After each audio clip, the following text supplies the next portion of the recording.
Hey guys, welcome back to today's video. Today is Sunday, February 11th, 2024, and today we are going to be talking about President Joe Biden and his pathway to re-election and how his early primary victories are good indicators of a stronger and upcoming increased chance of winning this re-election bid this coming November. Now, if you don't know, we've been having these primaries happening all across the country, not only on the Republican side, which has been taking up most of the oxygen within the mainstream media, but also on the Democratic side. The states of South Carolina, Nevada, and New Hampshire have held their Democratic primaries, and many more are continuing to pour in. Michigan is the next one, and then we will have a number of states on Super Tuesday, and so on and so forth until the nomination process is over. But President Biden for a long time has been facing a number of conversations about whether or not he should be running for president again. A lot of Democrats are displeased with the way that President Biden is handling a variety of different issues, and that all might indicate that there could be a strong primary challenger. But nobody wanted to challenge President Biden when it came down to the presidential primaries. His only main opponent here is Representative Dean Phillips from Minnesota, who is a three-term congressman, but nobody really else. His early competition, Marianne Williamson, who ran for president back in 2020 and couldn't quite top 10% in national polls, even in a head-to-head race against President Biden, has recently dropped out of the race, clearing the field even further for an easy victory for the President of the United States. But again, with all these conversations, you might think, why is it that President Biden has yet to face any significant primary challenger? And well, number one, I made a video about this just a few weeks ago, talking about how President Biden really didn't face many primary opponents in the first place because of a variety of different reasons, equally those with politicians who have self-interest at heart, but also those who recognize that this election very much does level on the balance of the fact that Democrats have a unified and one particular nominee. But as I was saying, even though the party leaders and the mainstream members of the Democratic Party may want President Biden to be reelected, voters ultimately have that say. And we first saw the primary contest begin in the state of New Hampshire, where President Biden refused to put his name on the ballot because New Hampshire put their Democratic primary before South Carolina. And I know you might be thinking, what is it with this politics of it all? But it really does boil down to the fact that the DNC wanted South Carolina to go first, New Hampshire refused, and so President Biden and the DNC stripped the New Hampshire primary of having any significance in the 2024 election cycle. But that didn't mean that President Biden couldn't win the New Hampshire Democratic primary.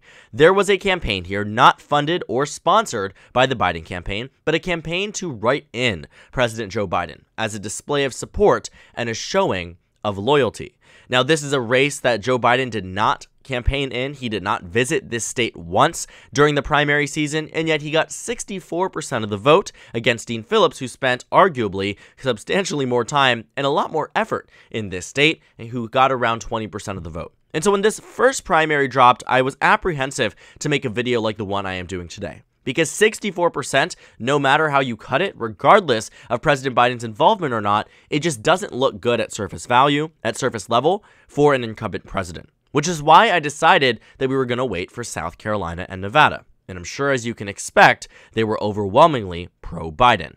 When Joe Biden was actually on the ballot, as we saw in the state of South Carolina, he received 96.2% of the vote, winning all of the 55 delegates, and the two other candidates in the race who were on the ballot for quite some time, getting just 2.1% and 1.7%.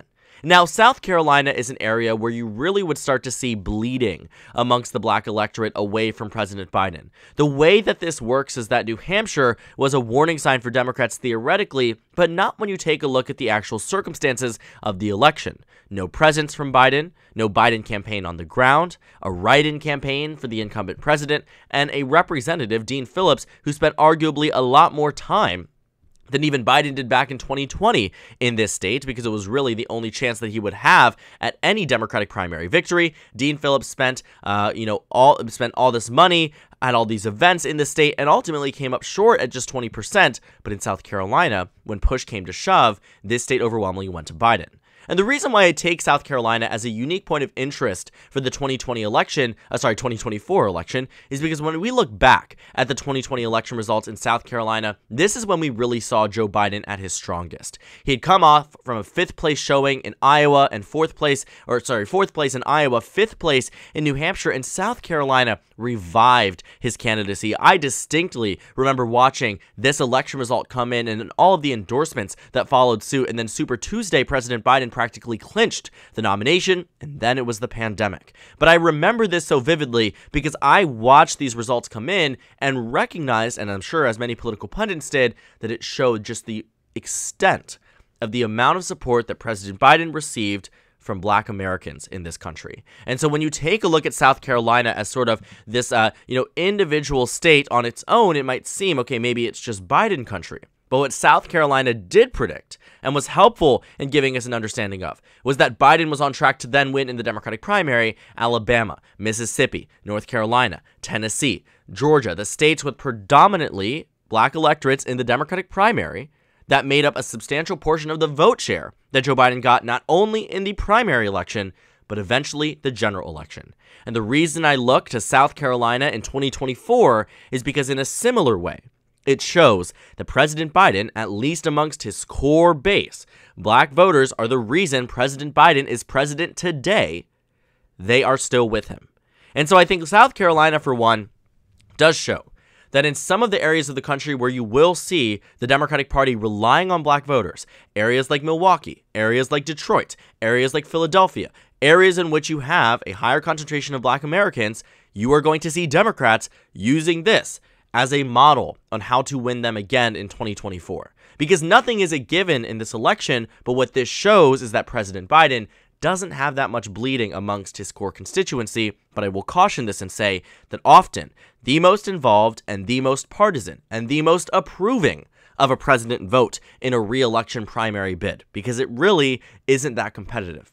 But I think 96.2% absolutely speaks for itself. It isn't to say that all of a sudden Biden is saved amongst minority voters by any metric, but it means this narrative from the media that Biden has somehow lost Black voters, we will find on Election Day, is absolutely not true. There is no instance in which the Republican Party does actually win more voters amongst the minority groups across this country, regardless of what it is. That is not going to happen, and so I think this is an early display of that. But it isn't just South Carolina that I want to look at. It's also the Nevada Democratic primary, which I think also does reveal that the discontent for President Biden is largely amongst independents and Republicans. Because in Nevada's Democratic primary, voters are always given this option, that none of these candidates can be voted for. And I know that might seem weird, so if you're wondering how that works, essentially, if voters get to the ballot box and say, I don't care about any of these people, I don't want any of them to be our Democratic nominee for president, they can vote for none of these candidates. And what you found so far is that in states where you have this option, you are now seeing some anti-Biden Democrats, or I guess I was going to show you the Detroit News, paywall here, whatever, I'm not going to pay for it. So we're going to talk about it, but the Detroit News article here, let's just keep this as the cover, talked about how Democratic activists within the state, especially in the Dearborn community, specifically Arab Americans here, are advocating for an uncommitted option. There is an uncommitted option on the Michigan primary, and advocating for voters in the Democratic primary to vote for that as a display against President Biden. I'm interested to see how that Michigan primary will go. I will say, though, that none of this candidates at 5.6% doesn't actually display the fact that Democrats really are this discontent with President Biden, as the media and, as all these nationalized and sensationalized headlines have been letting on. President Biden getting 89% of the vote in a state that has a very high Latino population. I mean, you are talking about perfect samples of the Democratic base and the Democratic electorate here, which, sure, again, this is a primary. This is a primary with an incumbent. It's never going to be perfect.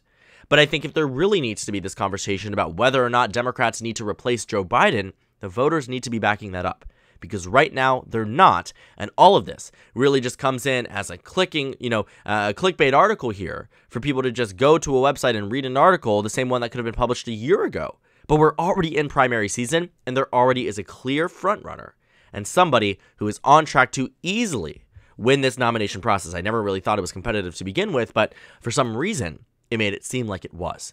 And now if you're thinking, okay, wait a second, Ethan, you're looking at the none of these candidates list and you're telling me that all of a sudden there's going to be, some way that voters actually choose that over candidates on the ballot.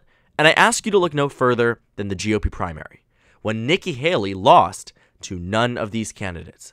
I know it sounds crazy to say. I'm smiling on back here. I'm sure you are too. Or I'm sure you're looking at this in amusement because it's crazy to think about. But options like this actually have come forth. This is not the first time in Nevada history. It was introduced quite a while ago and has been used and utilized even in recent past in 2014 in the governor's race there. Brian Sandoval, the incumbent Republican who was phenomenal to the state in terms of approval, in terms of electoral ability. I mean, we have not seen margins like that in a swing state in quite some time. He gets 70% of the vote in a state, a Republican, 70% of the vote in a state where Democrats won by 4 points in 2012.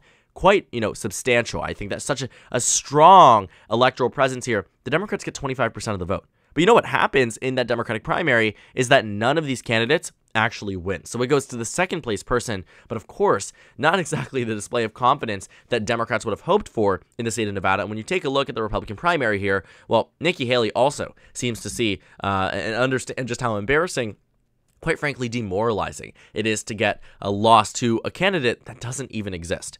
And so moving forward into the 2024 election season, as we look ahead to the end of this primary process, with Marianne Williamson out of the race, it is only a matter of time that Dean Phillips also leaves the race. I don't know how long he's going to stay in the race. I think he will just stay in as long as he can. He's done when it comes down to his congressional seat. He probably will not be returning to Congress or, quite frankly, any elected position ever again. Democrats are not happy with him. Democrats in the Biden camp, in the Bernie camp, in whatever camp, because at the end of the day, they seem to be unified around one person, and the numbers and the voters very clearly show that.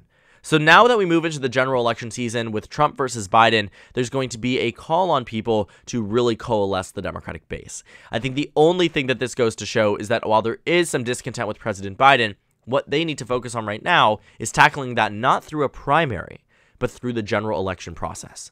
The most recent poll from Economist and YouGov that shows Donald Trump with a 1-point lead, which is the closest to the spread with a 1.9% average. When you take a look at the crosstabs here and take a look at who's supporting President Biden and Donald Trump, you see here, or President Trump and President Biden, that amongst Democrats, 16% are unsure as to who they're going to vote for.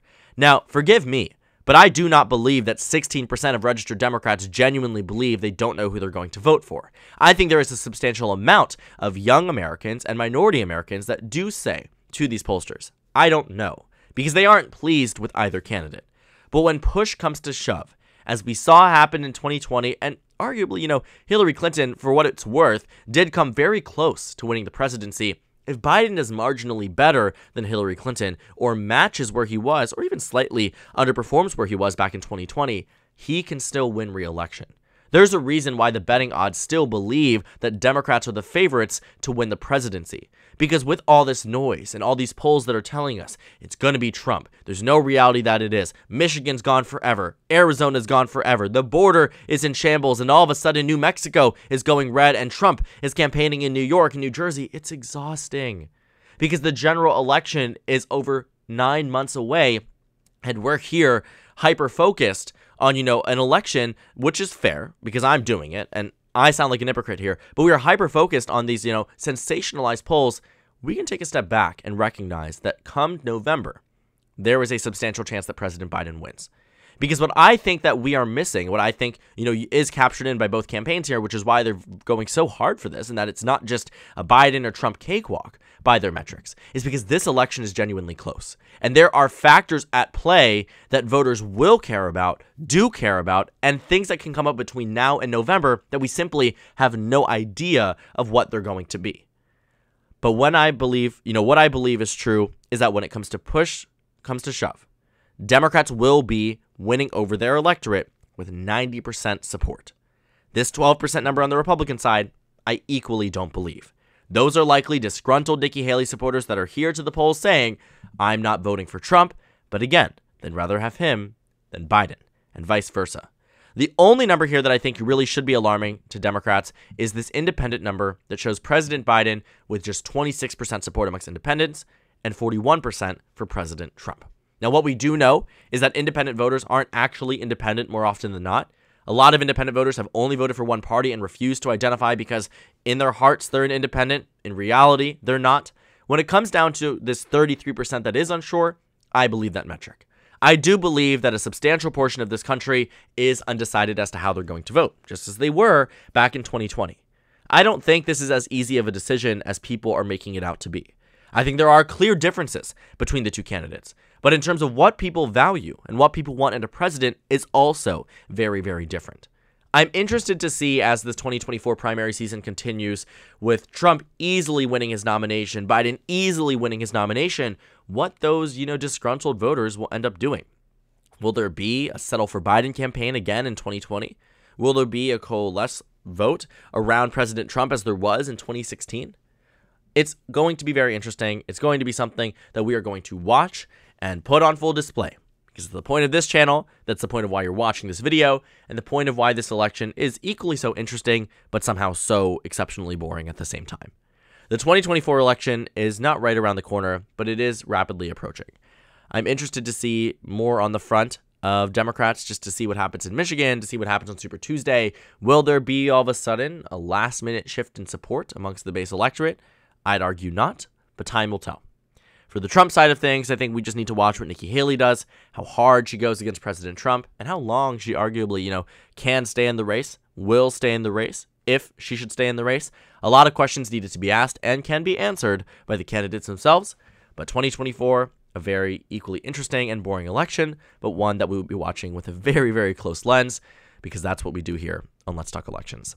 So thank you guys so much for watching this video. Make sure to comment down suggestions below, subscribe on the left if you haven't already, and check out the Instagram and Twitter. At the bottom left of the screen, there's also a Discord server for you to go ahead and join. On the screen, there's a video you can watch, and then a playlist for my 2024 presidential election analysis videos.